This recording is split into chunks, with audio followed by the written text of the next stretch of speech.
दोस्तों UP DElEd online admission form 2023 दोस्तों अगर देखा जाए लगातार आप सभी के कुछ कमेंट आ रहे हैं। जैसा कि आप देख पा रहे हैं बोर्ड पर कुछ चीज़ें आपकी लिखी गई हैं और हम कुछ आपको ओरल भी बताने का प्रयास करेंगे।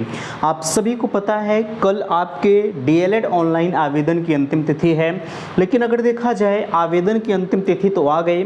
अभी बहुत सारे विश्वविद्यालय ऐसे हैं जिन्होंने अपने फाइनल ईयर के परीक्षा परिणाम को घोषित नहीं किया और परीक्षा परिणाम न आने की वजह से बहुत सारे अभ्यर्थी ऐसे हैं जो डीएलएड का फॉर्म अप्लाई नहीं कर पा रहे हैं और उनके साथ ये रवैया है, कहीं ना कहीं उनका एक साल जो है वो बेकार चला जा रहा है। और यह सिर्फ और सिर्फ गलती अगर कही जाए तो जो यूनिवर्सिटी हैं उनकी है, इसमें बच्चों का कोई भी दारोमदार नहीं है। इस चीज़ को उन्हें ध्यान देना चाहिए, यूनिवर्सिटी को ध्यान देना चाहिए और परीक्षा नियामक प्राधिकारी महोदय को भी ध्यान देना चाहिए। वैसे अगर देखा जाए तो समय से अगर रिजल्ट घोषित किया गया होता तो संभवतः आज ये परिस्थिति ना आई होती। बहरहाल सारी चीज़ों पर हम डिस्कस करेंगे। यहाँ देख पा रहे हैं डीएलएड आवेदन की कल अंतिम तिथि, रिजल्ट नहीं आया, आवेदन कैसे करें, इस पर हम हर वीडियो में चर्चा करते हैं कि अगर आपका रिजल्ट नहीं आया है तो आवेदन आप कैसे करेंगे। बिना आवेदन के एडमिशन प्रक्रिया के बारे में आप पूछ रहे थे और उसके नीचे डाइट कॉलेज कितने रैंक तक मिलेगा। अच्छा, इस बात को लेकर आप भी पूछते रहते हैं कि भैया डाइट कॉलेज में अगर हम डीएलएड करना चाह रहे हैं तो हमें कितने रैंक तक डाइट कॉलेज मिल सकता है। वैसे अगर देखा जाए 10,200 सीटें हैं डाइट कॉलेज में, ठीक है। अगर 10,200 सीटें हैं तो ऐसा तो है नहीं कि 12,000 को मिल जाएगा, मिलेगा तो सिर्फ 10,200 को, ठीक है। सॉरी, संभवतः 10,600 सीटें हैं, 10,200 600 में थोड़ा सा कंफ्यूजन है, ठीक है। बट ध्यान रखिएगा मिलेगा तो सीटों के सापेक्ष ही, उससे ज़्यादा तो आपको नहीं मिलेगा। अभी इस पर भी चर्चा होगी।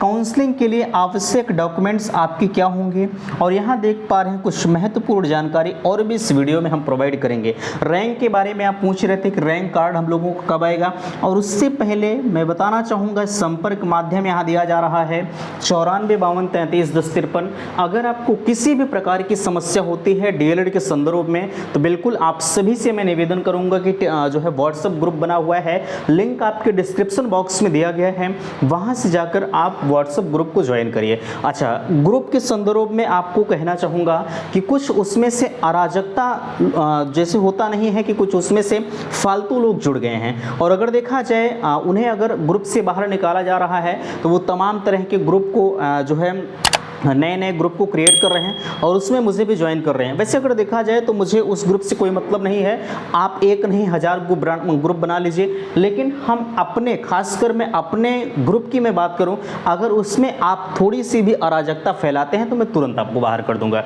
ठीक है। मुझे आपसे कोई लेना देना नहीं है, आप एक नहीं 1000 ग्रुप बनाइए। मैं आप सभी से कहना चाहूँगा जो लोग किसी भी ग्रुप में ऐड हो रहे हैं, आपको जहाँ भी अच्छी जानकारी मिले, अगर आपको लग रहा है कि मेरे ग्रुप में अच्छी जानकारी आपको मिल रही है, वैसे हम आपको और चीज़ें तो प्रोवाइड नहीं करते हैं, ठीक है। जब समय आएगा तो आपको सारी चीज़ें वहां दी जाएंगी। बहरहाल ध्यान रखिएगा, अगर आपको लग रहा है कि इस ग्रुप में अच्छी जानकारी मुझे मिल रही है तो आप ज्वाइन करिए, अन्यथा की स्थिति में ज्वाइन करने के बाद आप देखिए अगर नहीं मिल रहा है तो आप लेफ्ट हो जाइए, उससे मुझे फर्क नहीं पड़ता, ठीक है। लेकिन मेरे ग्रुप में कोई भी जो है गलत चीज़ें हैं, वैसे मैं हमेशा ग्रुप में एक्टिव नहीं रहता हूँ, यही काम मेरा नहीं है कि दिन भर व्हाट्सअप खोलकर मैं देखता रहूँ कि कौन क्या भेज रहा है, कौन क्या कर रहा है, ठीक है।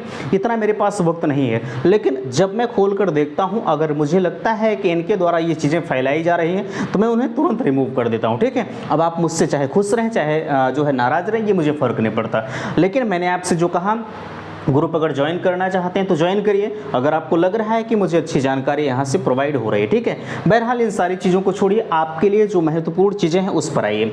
चलिए यहाँ देखिए आवेदन की, हालांकि अगर देखा जाए कल अंतिम तिथि है, अभी बहुत सारे विश्वविद्यालयों ने अपने फाइनल ईयर के परीक्षा परिणाम को घोषित नहीं किया है और अभ्यर्थियों के समक्ष ये विडंबनाएं बनी हुई हैं कि आखिरकार अगर परिणाम नहीं आएगा तो हम आवेदन कैसे करेंगे।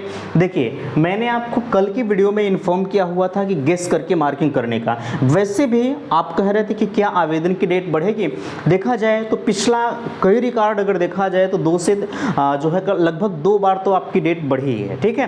पिछली बार भी आपकी 2 बार डेट बढ़ी थी, इस बार अभी 1 बार बढ़ी हुई है और भी चांसेस हैं, लेकिन हम आपको इसकी गारंटी नहीं देंगे कि आपकी डेट बढ़ जाएगी, चूँकि अगर नहीं बढ़ती है तो आप मेरे ऊपर लांछन लगाएंगे कि वहाँ से हमको बताया गया इसलिए हमने गेस करके मार्किंग भी नहीं किया। ठीक है, इस वजह से मैं कोई भी गारंटी नहीं लूँगा कि आपकी आवेदन की तिथि बढ़ेगी। हाँ, इसके पहले वाले में जब आपकी डेट नहीं बढ़ रही थी तो मैंने उसके लिए कई बार संघर्ष किया, कई बार PNP गया और फाइनली हुआ क्या, मैं ये नहीं कह रहा हूँ कि मेरे कहने पर डेट बढ़ी।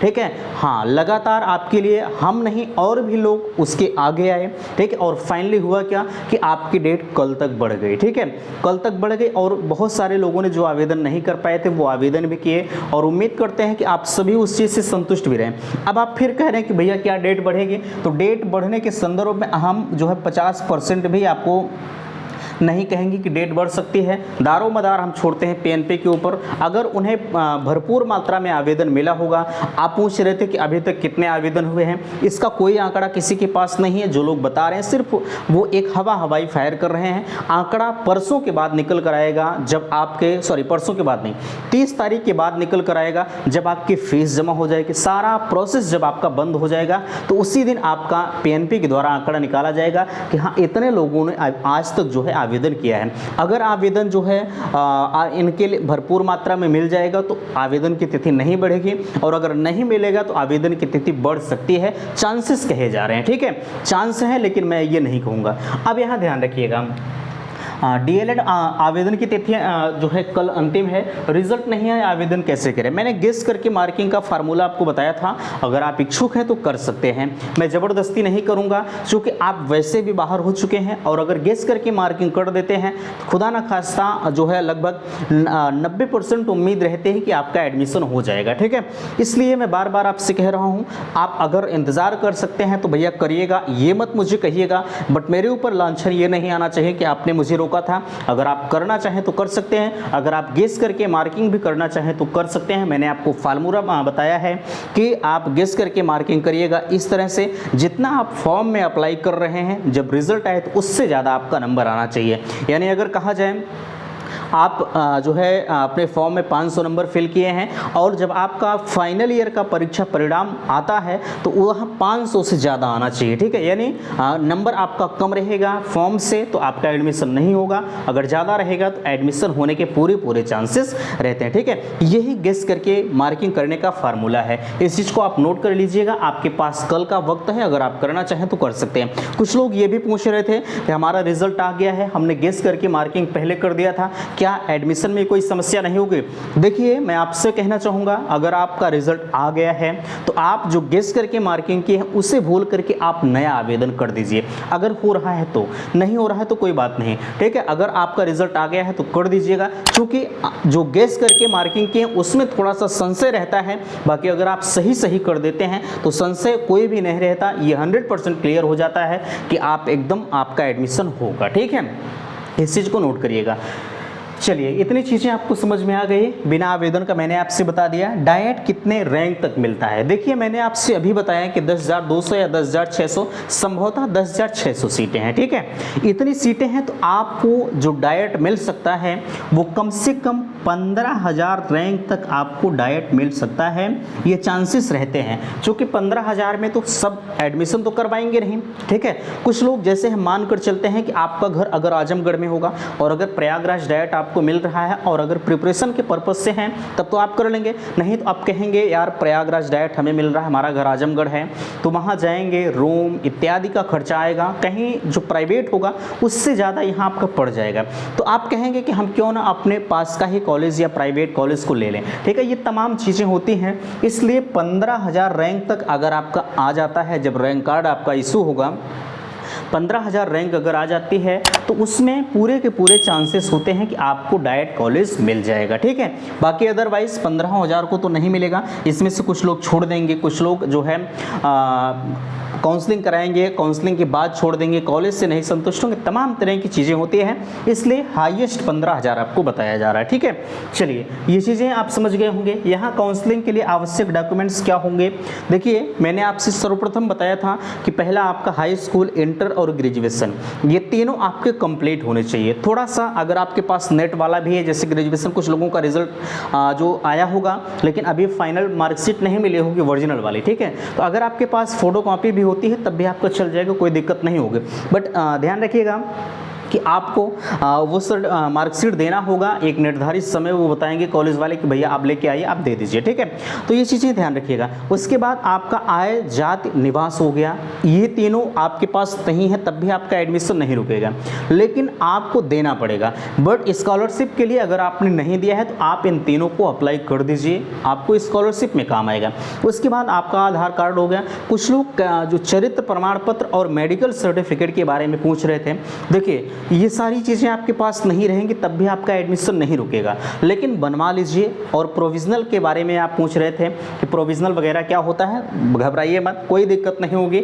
जो डॉक्यूमेंट्स आपके पास नहीं होंगे आपको 10-15 दिन, 20 दिन, 1 महीने का समय कॉलेज वाले देंगे, उसी के दायरे में आपको अपने डॉक्यूमेंट्स ले जाकर वहाँ पर सबमिट करना होगा, ठीक है। कोई समस्या नहीं होगी। अगर किसी को समस्या होती है तो बिल्कुल आपके लिए हमेशा जो नंबर ऑन है, व्हाट्सअप ऑन है, आप जो है कॉल मत करिएगा भैया, मैं क्षमा चाहूँगा, मैंने आपसे कह दिया कॉल मत करिएगा। आपके पास व्हाट्सअप ग्रुप है, ग्रुप में मैसेज करिए, समय रहेगा तो रिप्लाई करेंगे। अगर आप पर्सनल करना चाहते हैं तो कर सकते हैं, हम सबका रिप्लाई करते हैं। जितने लोगों ने पर्सनल मैसेज किया है आप इस चीज़ को जानते हैं, ठीक है। चलिए ये चीज़ें आप समझ गए होंगे। और भी जो डॉक्यूमेंट्स होंगे, जैसे अलॉटमेंट लेटर आपका हो गया, अलॉटमेंट लेटर के बाद जब कॉलेज अलॉट होगा वो होना चाहिए आपके पास, और आपने जो फॉर्म को अप्लाई किया है वो सारे डॉक्यूमेंट्स होने चाहिए। ये सारी प्रक्रिया आपको फॉलो करने होंगे, ये डॉक्यूमेंट्स आपके पास होने अनिवार्य है, ठीक है। बट ध्यान रखिएगा जो नहीं रहेगा आपका एडमिशन रुकेगा नहीं। कुछ महत्वपूर्ण जानकारी, एक चीज़ सबसे ज़्यादा आ रहा है कि लोग आपको 20,000 30,000 में ऑफर दे रहे हैं, बट आपकी फ़ीस 41,000 रुपये प्राइवेट की है। देखिए हम हर किसी कॉलेज को तो फ्रॉड नहीं कह सकते हैं, कुछ कॉलेज वाले हैं 20,000 30,000 में कर रहे हैं, ठीक, लेकिन वो चीज़ें मेरे समझ से परे है फिलहाल के लिए। अगर आप करना चाहें तो कर सकते हैं, लेकिन ध्यान रखिएगा भविष्य में आपके साथ वो गलत बर्ताव न करें, यानी कहा जाए आपसे फीस की मांग ना करें। पता लगे आप एडमिशन 20,000 रुपया देकर ले लिए हैं और आगे आप फीस देने में सक्षम नहीं हैं, तो कॉलेज वाले वहीं आपको परेशान करते हैं कि अब बाबू हमें फीस ला के दीजिए, अन्यथा की स्थिति में हम आपको अगले सेमेस्टर का पेपर नहीं देने देंगे, ठीक है। तो इस तरह की चीज़ें देखने को मिलती हैं, आप ध्यान रखिएगा। अगर आप कुछ लोग कर भी रहे हैं 20,000 30,000 में, आप करना चाहें तो करिएगा, बट उससे मुझे फ़र्क नहीं पड़ता। कुछ लोग कहेंगे हम कर रहे हैं, हाँ मैं भी मानता हूँ आप कर रहे हैं, लेकिन आप 20,000 में करें, आप 1 रुपया मत दीजिए, उससे मुझे फ़र्क नहीं पड़ता। लेकिन फैक्ट को आप जानते रहिएगा, वो आपको 3rd सेमेस्टर में जब पहुंचते हैं तब जाके परेशान करना प्रारंभ करते हैं कि अब आप पूरी की पूरी फीस अपना जमा करिए, ठीक है। ये सारी चीज़ें जो है आए दिन देखने को मिलते हैं, इस वजह से मैंने सोचा इसके बारे में भी आपको इन्फॉर्म करें। चलिए यहाँ अगर देखिए आपका जैसे हम मानते हैं आपका आवेदन नहीं हुआ तो आपके लिए एक संस्था होती है माइनॉरिटी कॉलेज, अल्पसंख्यक कॉलेज। अगर आप वहां एडमिशन लेना चाहते हैं तो ले सकते हैं। वहां भी कंडीशंस होती है कि 50% सीटें जो होती हैं वो मैनेजमेंट कोटे की होती हैं। वहां के जो मैनेजर साहब होते हैं वो अपने स्तर से बच्चों का एडमिशन करते हैं। ये PNP की तरफ से उन्हें आदेशित किया जाता है कि अब आप एडमिशन कर लीजिए, ठीक है। ये नियम है, माइनॉरिटी कॉलेज में आप एडमिशन ले सकते हैं, बट इस चीज़ को मैं बाध्य नहीं करूंगा कि आप ले ही लीजिएगा, क्योंकि इसमें थोड़ा सा खतरा रहता है भविष्य के लिए। बाकी अदरवाइज़ आप अगर लेना चाहेंगे तो कॉलेज की लिस्ट आप खोजिएगा, लिस्ट में माइनॉरिटी कॉलेज वहाँ लिखा रहता है। अगर आप लेना चाहते हैं तो ले सकते हैं, बाकी आप उसके जिम्मेदार खुद होंगे, ठीक है। हम आपको नहीं कहेंगे कि आप ले लीजिए, अगर आप ले रहे हैं तो ठीक है, अन्यथा की स्थिति में आप समझिएगा, ठीक है। तो आशा करते, अच्छा यहाँ रैंक के बारे में मैंने आपसे नहीं बताया। रैंक आप पूछ रहे थे कि रैंक कब आएगी। अभी आपका जो काउंसलिंग शेड्यूल है वो नहीं जारी हुआ है, ठीक है। जब काउंसलिंग शेड्यूल पूरा का पूरा जारी होगा तो उस समय ये क्लियर हो पाएगा कि आपकी रैंक कब आएगी, ठीक है। तो फिलहाल के लिए उम्मीद करते हैं अगर डेट बढ़ना होगा तो डेट बढ़ेगी, अन्यथा की स्थिति में आपको 4-5 दिन के अंदर ये रैंक कार्ड के बारे में जो है PNP अपने ऑफिशियल वेबसाइट पर खुद ब खुद आपको सूचित कर देगी कि इस डेट को आपका रैंक जारी होगा, ठीक है। तो आशा करते हैं दी गई जानकारी से आप संतुष्ट हैं। प्लीज़ वीडियो को लाइक कीजिएगा, शेयर कीजिएगा, और चैनल पर पहली बार विजिट किए हैं तो प्लीज़ चैनल को सब्सक्राइब जरूर कीजिएगा। वीडियो समाप्त करते, थैंक्स, धन्यवाद।